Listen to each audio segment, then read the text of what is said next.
Mussolini da ateo a burattino del Vaticano. Ci sono fatti storici che sono difficili da trattare nel loro contesto completo in un singolo capitolo, perché sia la storia ufficiale che quella pseudo-alternativa sono state inondate di pregiudizi che, per quante sfumature vengano usate per disinnescarli, almeno per il periodo in cui vengono presentati, portano a un ulteriore chiarimento di ogni opinione espressa. Il periodico storico tra il preludio alla Prima Guerra Mondiale e la Grande Guerra è stato oggetto di una tale mole di ricerche e bibliografie da soffocare chiunque indaghi senza optare per alcuna ideologia o parte nel conflitto o senza accettare nessuna delle numerose versioni esistenti sull'argomento storico in questione.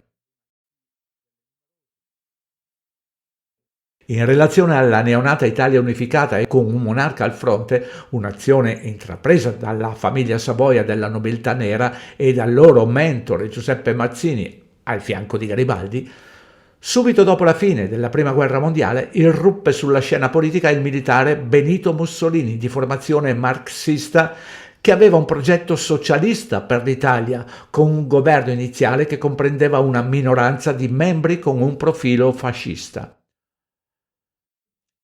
Mussolini era il progetto anglo-veneto per l'Italia appena unificata, in seguito al trionfo sulla fazione cattolica che aveva prevalso per secoli, ma il suo progetto fallì.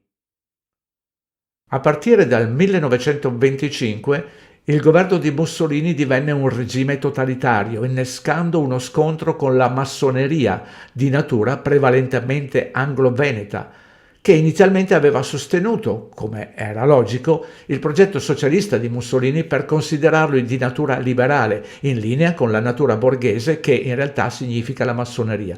In effetti, tra i fascisti c'erano molti massoni, sebbene in Italia la massoneria fosse divisa dal 1908 tra il Grande Oriente d'Italia, regolare e di grande tradizione, e la Serenissima Gran Loggia d'Italia, di Piazza del Gesù, di rito scozzese, considerata irregolare. Nell'estate del 1925 Mussolini, ateo dichiarato e marxista, elogiò l'idea universale del Vaticano, promettendo sostegno e aiuti materiali che continuarono per tutto l'anno successivo, che avvicina il cardinale Gasparri ad un incontro segreto in cui il rappresentante del Vaticano gli promette sostegno e disponibilità a negoziare in cambio dell'eliminazione della massoneria e di altri nemici della Chiesa, ovvero organizzazioni appartenenti alla fazione anglo-veneta, che si rifletteva nell'inaspettata svolta conservatrice e filocattolica di Mussolini al momento della presa del potere in nome di un movimento che era nato socialista, laico e anticlericale. Il governo fascista iniziò con una raffica di decreti e iniziative filoclericali, come l'introduzione dell'insegnamento religioso nelle scuole statali, l'esposizione del crocifisso negli edifici pubblici, la ricostruzione delle chiese danneggiate dalla guerra e il salvataggio del Banco di Roma, legato al Vaticano. Il 3 gennaio 1925 è considerato il punto di svolta nella costruzione dello Stato totalitario. Fino a quel momento il partito aveva governato con il sostegno di una coalizione di forze liberali e cattoliche e in Parlamento era rimasta rappresentata l'opposizione. Durante quell'anno, tuttavia, furono presi passi decisivi che avrebbero portato all'abolizione di tutti i partiti, tranne il partito fascista, e alla fine del sistema liberal-democratico. Il sacrificio della massoneria diede alla Chiesa spazio esclusivo per chiedere misure a tutela della moralità pubblica, arrivando persino a raccomandare nelle elezioni del 1929 la rimozione nella lista dei dati ufficiali di elementi anticlericali, massoni e altre persone cattive. Dall'altra parte i fascisti affiliati alla massoneria dovettero sottostare alla disciplina del partito e il resto dei massoni non rappresentarono mai un fattore problematico nei successivi 17 anni, fino al crollo dello Stato fascista il 25 luglio 1943. Benito Mussolini fu decorato con la medaglia dell'Ordine dei Cavalieri di Malta, un'organizzazione cattolica aristocratica e conservatrice che ebbe poca importanza da quando la pedina anglo-veneziana Napoleone Bonaparte li espulsi dall'isola di Malta, e tuttavia iniziò ad emergere e a prendere il centro della scena durante la Prima Guerra Mondiale sotto la sua veste di aiuto umanitario, e da quel momento in poi questa organizzazione da parte nazionalista cattolica giocherà un ruolo fondamentale dietro le quinte nella rete di interessi che portò alla Grande Guerra. Proseguendo nel lavoro di scandagliamento della storia alla ricerca dei soliti noti, apprendiamo di una figura la cui influenza su Mussolini arrivò al punto di essere l'unico uomo a cui le porte dell'ufficio del dittatore furono sempre aperte durante i quasi 2 decenni in cui rimase al potere. La sua influenza fu tale che la storia lo ha etichettato come il Rasputin di Mussolini. Il suo nome era Pietro Tacchi Venturi, un gesuita, il cui rapporto con Mussolini è appena menzionato in Vaticano. E soprattutto nella recente documentazione dell'Archivio Segreto Vaticano, pontificato di Achille Ratti, Pio XI, 1922-1939, disponibile dal settembre 2006, che la figura del gesuita appare sotto una luce molto diversa. Con un minimo di intuizione si può comprendere il ruolo che i gesuiti hanno svolto per secoli in ogni aspetto della storia degli ultimi 500 anni. La risposta sta nelle loro apparenti contraddizioni, e tra i silenzi e le dimenticanze del Vaticano si cela un intero clamore avvolto in documenti e prove che, poiché controproducenti per lo spirito cattolico, li condannano all'oblio. Se Roma nasconde il rapporto del gesuita con Mussolini, non è perché sia coinvolta in dittature, perché l'elenco dei sostenitori cattolici di regimi dittatoriali è ampio, è pubblico. Lo fa perché la stessa curia vaticana di quegli anni trovava contraddittorie anche alcune azioni del gesuita. E vale la pena ricordare, ancora una volta, che abbiamo a che fare con infiltrati travestiti da cattolici all'interno della Chiesa cattolica. I gesuiti, al loro vertice, al loro centro di comando, non hanno religione né ideologia politica. Vediamo un esempio che chiarirebbe molti dubbi. Era essenziale denunciare ampiamente il tipo di editoriali antisemiti diffusi per decenni dalla rivista gesuita La Civiltà Cattolica, che incitavano all'odio per gli ebrei. Per qualsiasi laico questa sarebbe una dimostrazione dell'odio dei gesuiti per l'ebraismo, e per altri sarebbe giustificabile dato l'eterno odio tra cristiani ed ebrei. Il padre gesuita Pietro Tacchi Venturi fu un collaboratore di La Civiltà Cattolica e anche segretario generale della compagnia tra il 1914 e il 1921. Abbiamo quindi la posizione anti-ebraica dei gesuiti con l'approvazione del Vaticano. Eppure Pietro Tacchi Venturi scrisse 44 lettere a favore degli ebrei, o segnalando a Mussolini casi che meritavano di essere esclusi dall'applicazione delle leggi razziali imposte dal dittatore dopo il suo passaggio alla fazione cattolica. Tacchi Venturi non denunciò mai, come ingiusta ad esempio, la legislazione nazista. Tuttavia chiese che gli ebrei fossero esentati dalle leggi razziali, finché non si rese conto che era impossibile convincere Mussolini, e dedicò gran parte del suo tempo a intercedere per gli ebrei. Per molti anni la questione ebraica per Mussolini non fu un problema. Tuttavia tutto cambiò nel decennio degli anni 30. Nel novembre del 1935 Tacchi Venturi, dopo aver chiesto a Mussolini se avesse avuto modo di leggere un articolo di giornale francese sull'attacco italiano all'Etiopia, commentò la questione con le sue stesse parole. Avrete visto come l'autore anonimo dimostra chiaramente che la massoneria legata ai comunisti e ai bolscevichi ha costituito un fronte unito con l'obiettivo di porre fine al fascismo, a Mussolini e alla rivoluzione in Italia. Una rivoluzione che egli considerava, non a torto, un mezzo indispensabile per instaurare l'impero del bolscevismo in Italia. Si tratta, eccellenza, mi creda, di una terribile trappola ordita con la complicità della Società delle Nazioni, dominata da ebrei e massoni.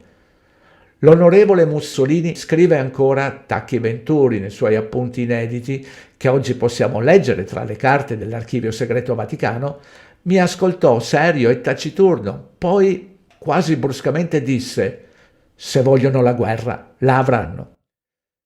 Inizialmente Mussolini non era disposto ad accettare suggerimenti e desideri della Santa Sede in materia di moralità, istruzione giovanile, politica demografica o questioni interne in qualsiasi modo legate all'identità cattolica, per difenderli a tutti i costi.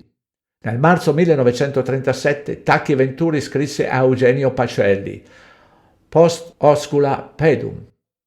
L'onorevole capo del governo presso il quale mi trovavo ieri sera, dopo aver appreso con grande piacere la lieta notizia della salute di Vostra Santità, mi ha pienamente impegnato a renderle il suo devoto omaggio, cosa che ho il dovere di fare qui. La risposta pubblica ha avuto, e posso dirlo, un esito molto felice. Mi assicurò infatti che avrebbe immediatamente posto fine anche agli articoli eretici che il quotidiano, il Merlo, pubblicava da tempo. Nello stesso tempo ordinò il sequestro del volantino protestante riunito qui in America, dove viene pubblicato, inviato ai protestanti d'Italia e da questi fatto circolare in tutto il regno.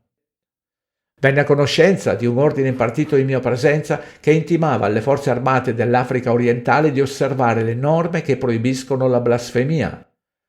Ha concesso alle donne della Venezia Giulia, che di recente hanno implorato Sua Santità di intercedere per loro, il diritto di sposare membri della Guardia di Finanza.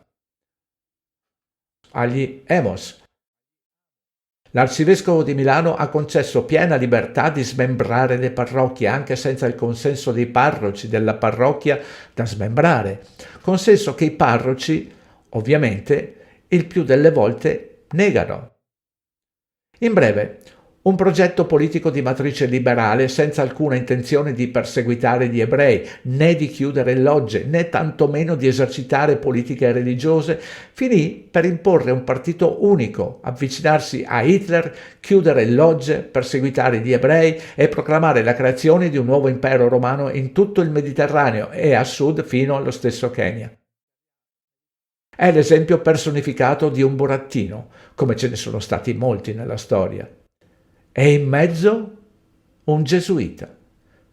Con l'unità d'Italia e la scomparsa dello Stato Pontificio nel 1870, il cattolicesimo visse un clima di grande preoccupazione, al punto da temerne la scomparsa. Fu in questo frangente che il Papa si ritrovò senza territorio fisico e relegato a rimanere per molti anni nella sua sede centrale sotto la sovranità italiana, quando emerse la grande propaganda antimassonica e antiebraica che persiste ancora oggi su siti web e social media.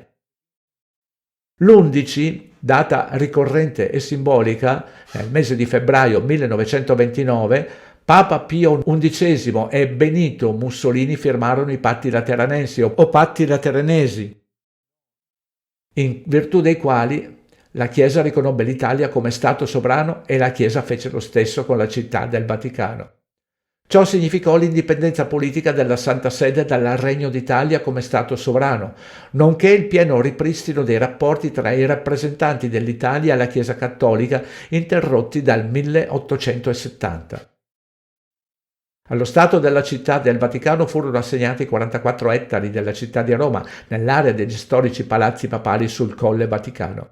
Dal 1925 al 1943 Mussolini risiedette a Villa Torlonia per una modesta quota di 1 lira all'anno. Fece costruire un bunker di 80 metri quadri e un secondo bunker di 6 metri quadri con pareti spesse 4 metri e alte 6 metri, con muri cilindrici in grado di resistere a un attacco atomico.